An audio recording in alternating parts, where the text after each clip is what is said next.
parang siga-siga ba yung Office of the Vice President na utusan yung OVP, Yung utusan COA. ang COA na hindi kami sundin ang Ah, Congress or House of ah, Representatives? Your Honor, Mr. Chair, hindi po siga-siga ang OVP. Ma'am, I truly apologize if there was something in that letter that slighted you on a personal note. It was not my intention, Your Honor. I deeply apologize, and I wish and I hope you would consider my apology. This is my personal apology, ma'am.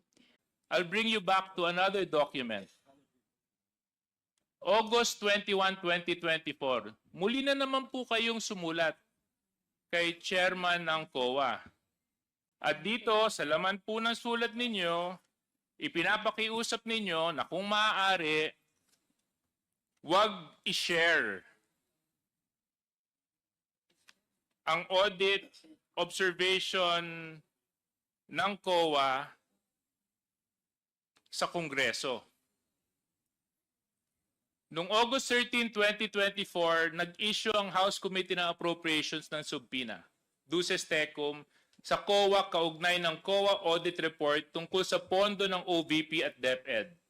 Matapos ang ilang budget hearing kung saan tinalakay ang paggastos ng OVP at ng DepEd Secretary ng pondong ito na umaabot ng 125 million pesos sa loob lamang ng labing isang araw. Totoo po ba ito?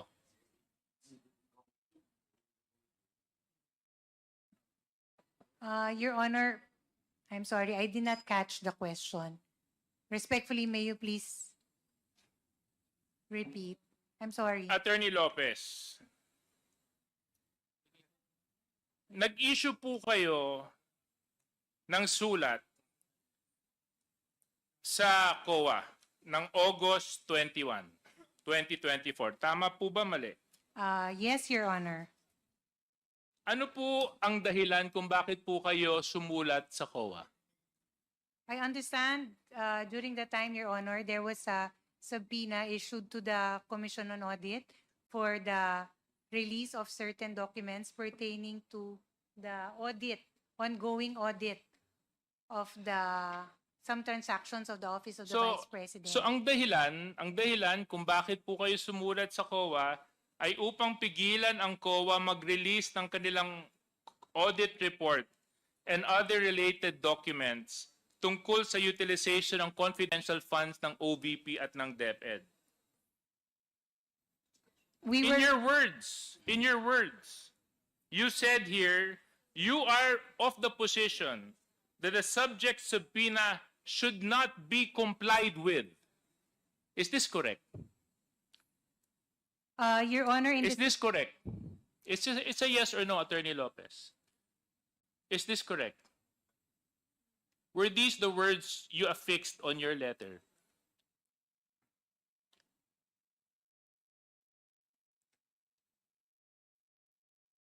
Your Honor, It's a yes or no, Attorney Lopez. Oo lang po at hindi. Nandito po yung copy ng sulat. Kung gusto niyo po, bigyan ko po kayo ng copy ng sulat ninyo. may I please At have saka a copy? nandito po yung signature ninyo sa kopya, sa sulat. Your Honor, respectfully, may I request a copy of the said letter? So I can... Comsec, can you please give this to the person who has lost her memory?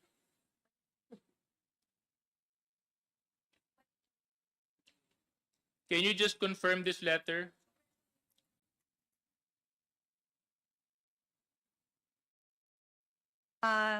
Yes, Your Honor.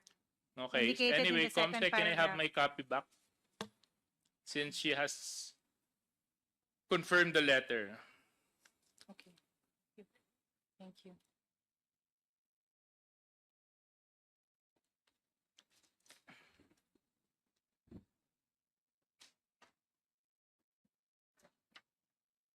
When you issue this letter, Attorney Lopez, did you act on your own volition?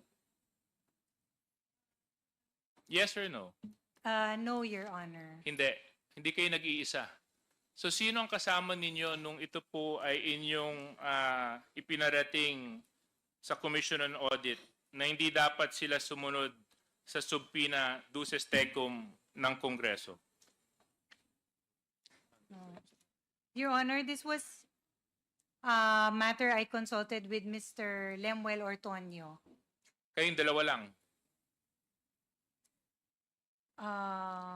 Yes, Your Honor, for the matter of the requesting COA. So, ang sinasabi mo, walang alam si Vice President tungkol dito? Your Honor, it was a letter that Ma'am, it's a yes or no. Let's not make life difficult. May kinalaman ba ang Vice Presidente sa sulat na ito? Oo, hindi. Opo, yes. So, she knew about the letter. Correct. Yes, Your Honor.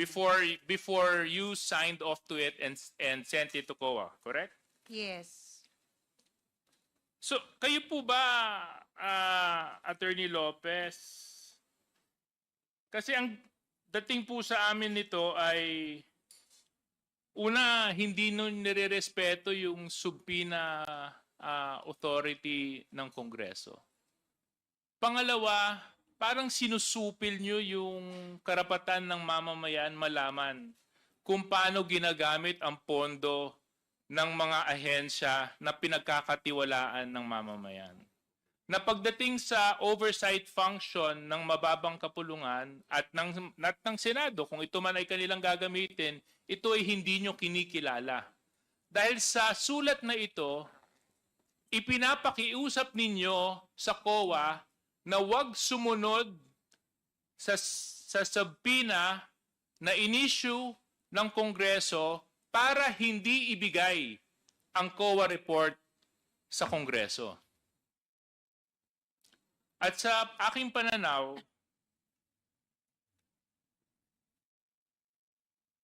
this is one way of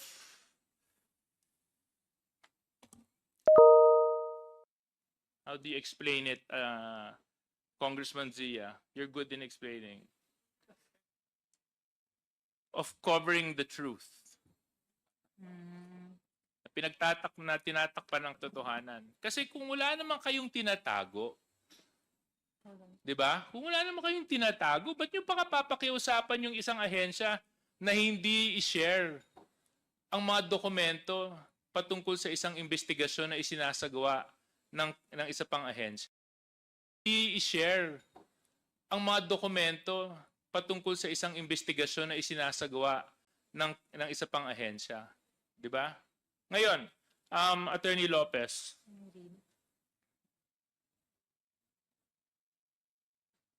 dahil sa sulat na inalabas ninyo at inamin nyo rin naman na ikaw, si Mr. Ortonio, tama po ba?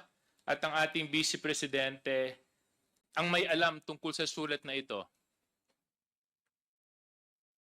Hindi po ba kayo naniniwala na karapatan ng taong bayan malaman kung paano nyo po ginastos ang pera na ipinagkatiwala sa inyo?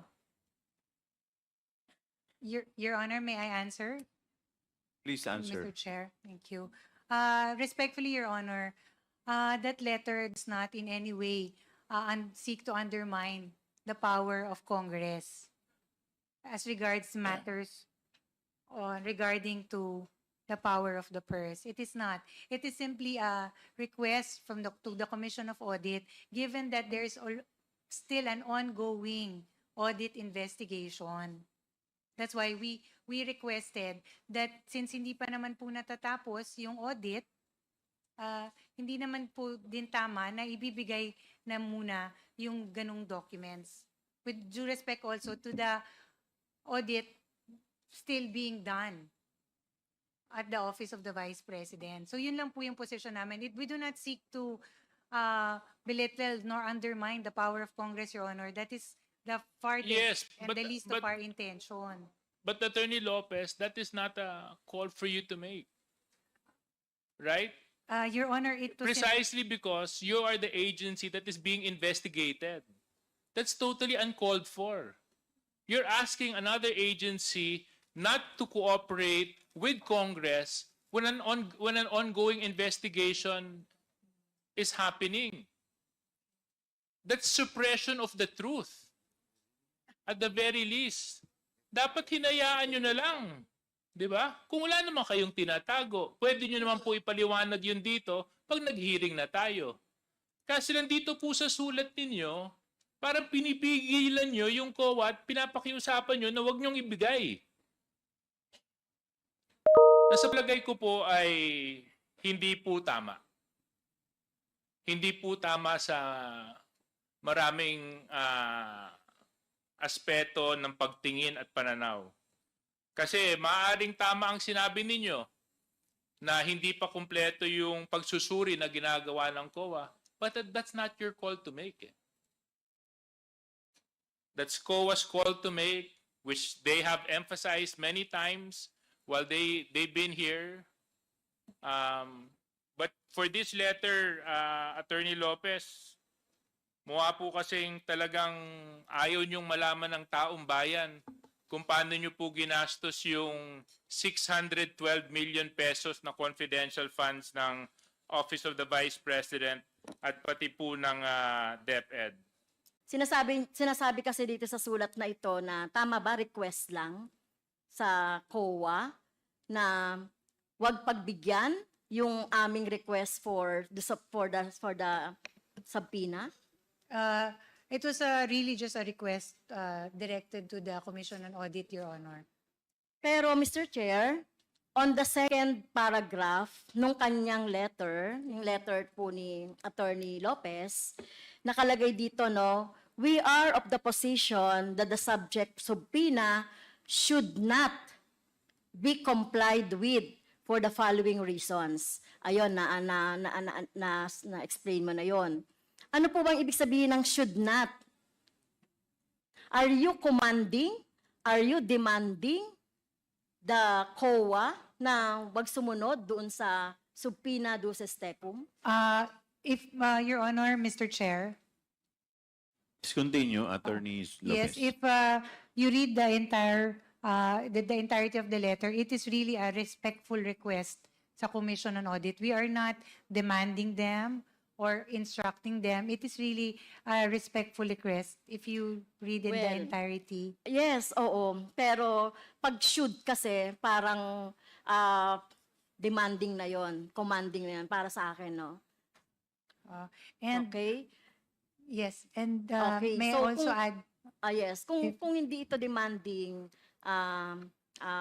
commanding, parang siga-siga ba yung Office of the Vice President na utusan yung OVP, Yung utusan COA. ang COA na hindi kami sundin ang Congress or House of Representatives? Your Honor, Mr. Chair, hindi po siga-siga ang OVP. It is really just a respectful request, Your Honor, for them to consider our position. Like all position papers filed, ito po yung we feel that these are the issues that we needed to raise. So, Okay. which we addressed to the Commission on Audit. Okay. So kanina, Mr. Chair, no, binanggit na ating mga colleagues yung mga dahilan, no, kung bakit mali ang paniniwala ng Office of the Vice President, kung bakit we are holding a hearing in aid of legislation dahil sabi nila wala pa daw batas o wala pa daw panukalang batas. So kaya nga tayo nag-hear ng, 'di ba? Malinaw naman na 'yan. Pero dito sa letter na ito, Mr. Chair, may plano talaga ang Office of the Vice President na mag